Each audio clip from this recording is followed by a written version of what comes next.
I am Kitty Shambliss here alongside Coach B, and we are getting a little bit of a late start, so you might be watching this in the recording, and we appreciate your patience as we've got lots of amazing things going on over here at Loving Without Boundaries and a great topic for you today. So if you aren't already part of our community, you can come join us on Facebook if you do a search for Loving Without Boundaries, Healthy Open Relationships and Lifestyle Freedom.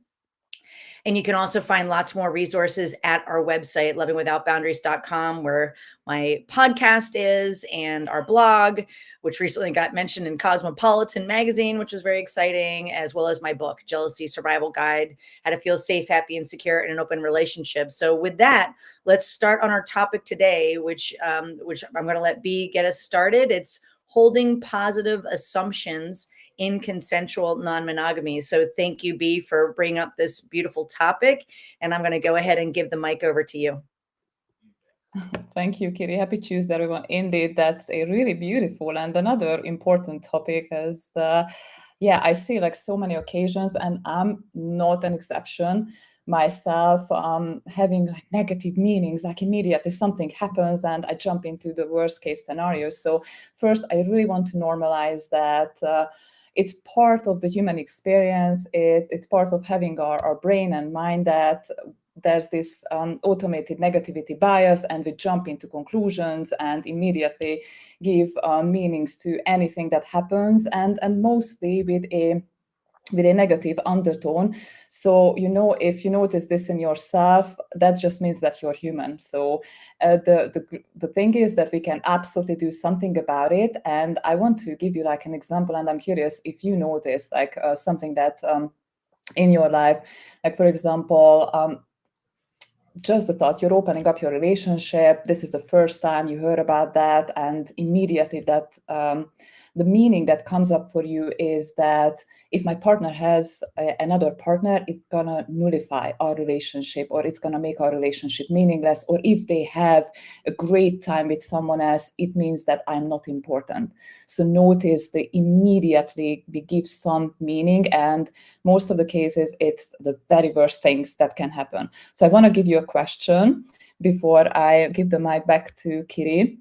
That's one of the most important questions that we can ask ourselves is, what do I make this mean? Then it pops up in my mind. What do I make this mean? This particular thing that just happened.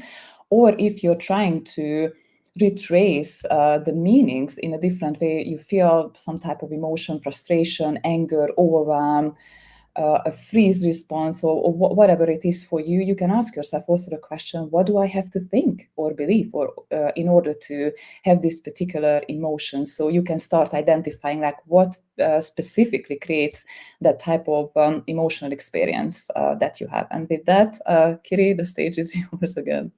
Thank you for that, B.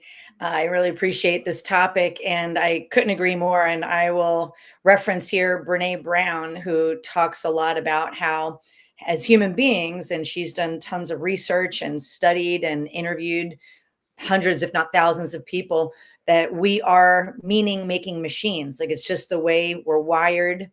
We also are wired to seek a sense of belonging, to seek connection, and that can also bring up being vulnerable in our relationships. It can also bring up a lot of shame especially when we're talking about consensual non-monogamy, ENM, polyamory, and folks outside of our community not necessarily understanding that this can be a healthy, natural way to be in relationships, and that can also cause us to create a lot of meanings, like there must be something wrong with me. Why do I have feelings for more than one person at a time? I must be a bad person. Like there's lots of shame inducing meanings that we can create as well. And ask me how I know, because I was one of those people that used to have some of those meanings that I was making up that was getting reinforced by society, by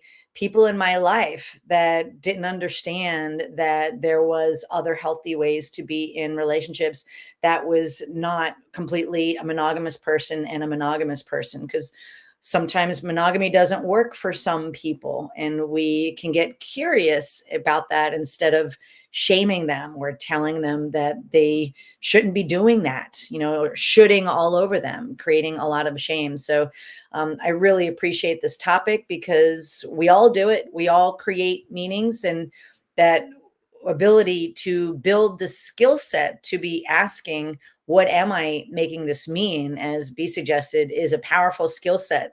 And it's not a one and done thing. It's when we are possibly having negative emotions, we might be living in the pain of the past or in regret of the past, or we might be writing scary meanings about the future that are creating anxiety as we're kind of living in the future and not being really grounded here in the present moment.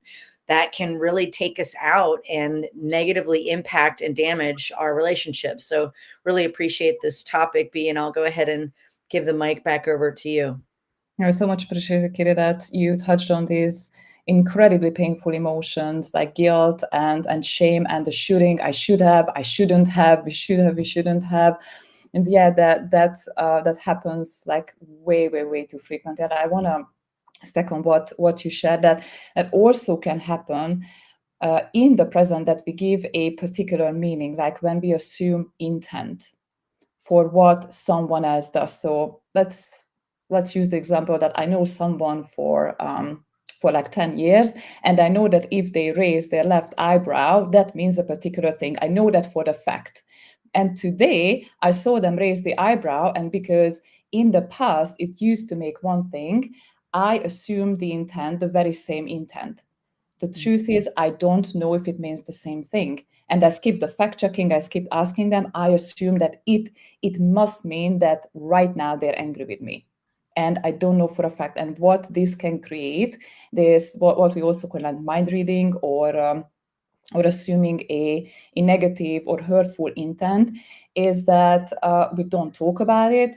We start to get defensive, and then start to get defensive with each other, and conflicts start growing bigger and bigger, and we keep having the same old arguments. And what happened is that I assumed a negative intent to something without fact checking.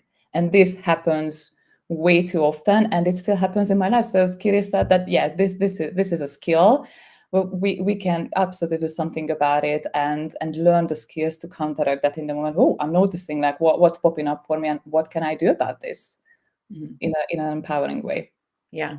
So well said, B. And I really hope people are leaning in and listening really intently to what we're sharing here, because this is all so important, and it just gets magnified when we're talking about multiple relationships, because add more people, add more big, intense emotions, add more complexity, and things can get really messy really fast. So, so this is just something to really keep in mind, because when we are making stories that are causing us to feel fear or anxiety or self-doubt, it can really put us into disempowered ways of thinking, ways of being, where we're not able to problem solve, we're not able to get resourceful and creative to figure out how to navigate some of these tricky and complicated emotions and situations that can come up when we are talking about multiple relationships, whether they're multiple sexual relationships or multiple loving relationships.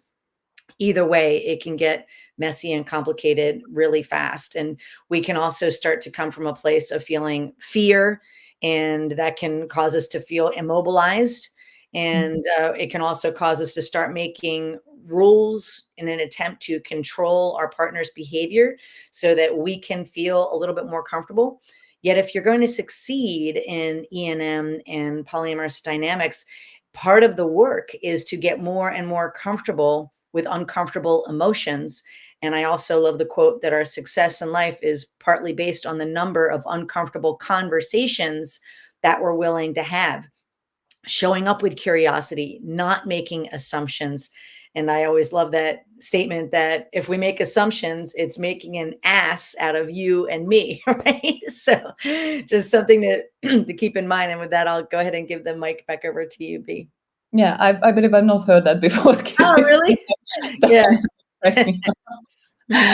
On the other hand, and these are incredibly great points, as we're talking about positive assumptions, if appropriate, it's absolutely empowering and positive for our relationships to make positive assumptions. For example, positive assumptions could be assuming goodwill of other people, that they're not out to get to hurt us. They're doing the best they can. They're really invested in our relationship, of course, if it's appropriate. So we want to have some discernment, like what situations do I want to assume like goodwill. That's one positive assumption, or embodying that type of positive assumption that I can do this. I can learn the skills to create the life and relationships that I want. That is another positive assumptions. Or what else could be? Yeah, we're in this together. We're already working on this. We can make this. So find something, because the brain is gonna create the meaning anyway and make assumptions anyway. Find something that empowers you and gets you closer to your dreams and away from your fears. Yeah, 100% B. Yeah, and what I've seen from doing this work for almost a decade and working with hundreds and hundreds of clients, that we have the honor and privilege to get to serve all over the world, which is amazing.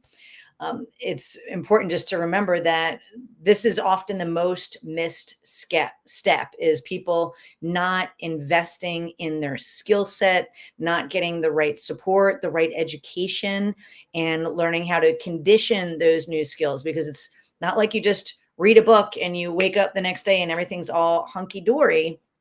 It's about applying what it is that you're learning. And a lot of times working with a professional who really cares, who really has your back, they can be holding your hand every step of the way. They can help you tease out what are some scary stories and assumptions that I'm making that may not be true, and help you look for what is reality, what is the actual truth, including what's the truth about who you are. Yes, you're a flawed human being like the rest of us. Join the club. And you're also courageous. You're also resourceful. You're also creative, and you can keep up leveling your skills to higher and higher places, to step into your most authentic self and to learn how to create beliefs that serve you. One question I always love is this belief or this thought, is this taking me towards my goals and my vision of the future, or is it taking me away from my goals and what I really truly want? Is it feeding my fears and my anxiety, or is it me stepping into my power, into the best version of me? And I love that you said earlier, be about fact checking those stories and those meanings. I also love the phrase to do a checkup from the neck up, meaning like, what are you thinking about?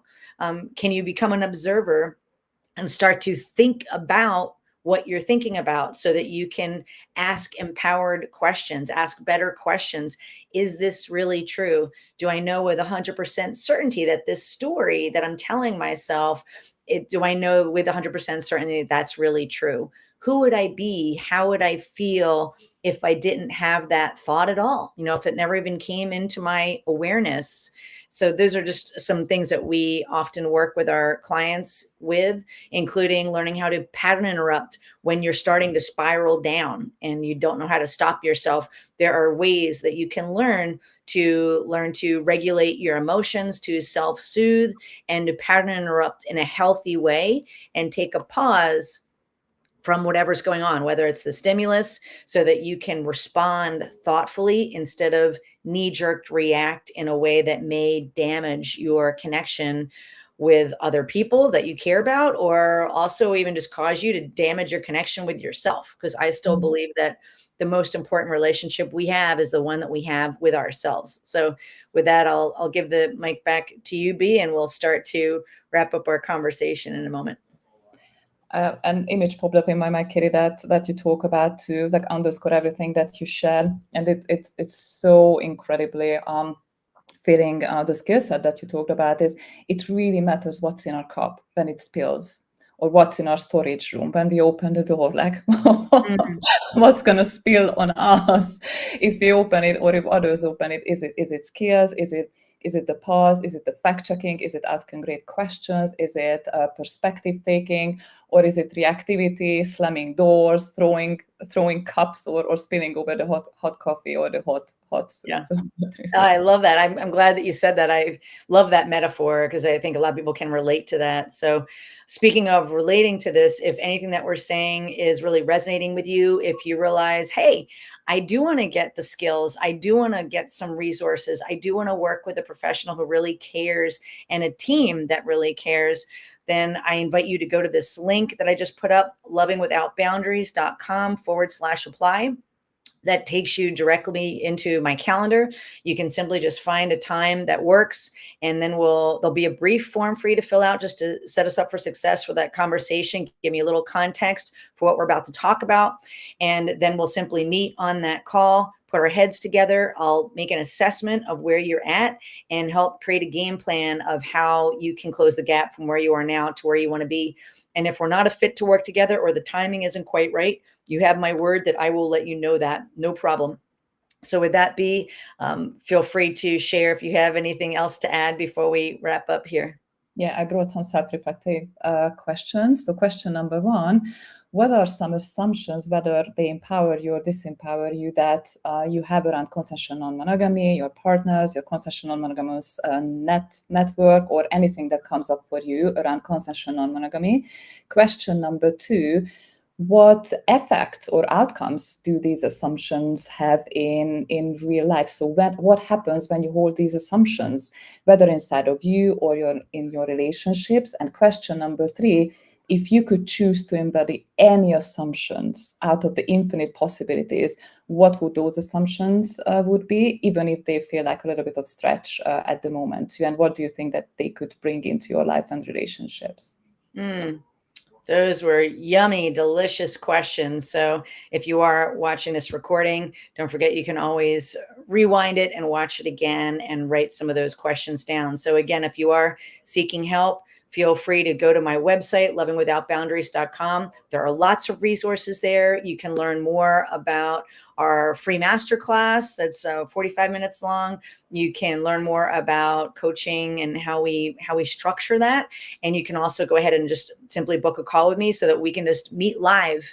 I talk with people all across our great planet here to see what they are needing. And it's like we said earlier, it is our honor and privilege to get to serve the beautiful humans that we get to connect with, alongside Coach B, who has been a member of our team for many years now. And we are both certified. We study this stuff. We're living this life, and we want to help you to feel safe and secure in your relationships. So with that, we'll leave it here, and I'll just give B a big thumbs up and just tell everybody to have a wonderful holiday. And we are here alongside you and with you. And we want to wish you happy holidays, and reach out if you're needing support. Okay, take care. Bye.